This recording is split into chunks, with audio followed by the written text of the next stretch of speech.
பைபிள்ல ஒரு வசனம், கட்டுவோர் விளக்கிய கல்லே வீட்டுக்கு மூளைக்கல்லாயிற்று.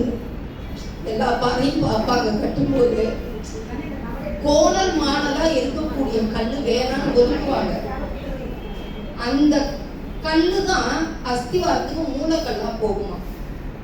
அது மாதிரி நான் 21 வருடங்களாக தனியார் பள்ளியில வேலை செஞ்சிருக்கேன்.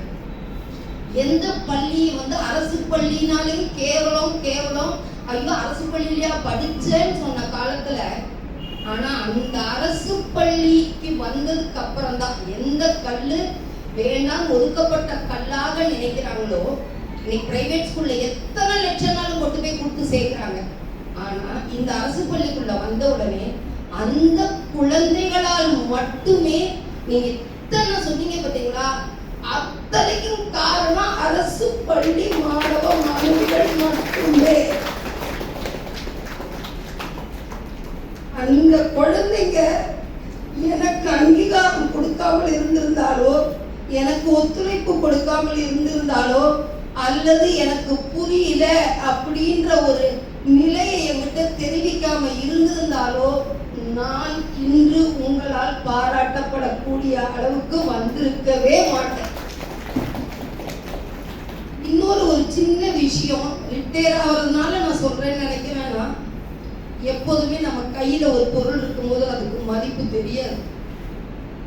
அது நம்மளை விட்டு போகும்போது தான் அதனுடைய மதிப்பு தெரியும்.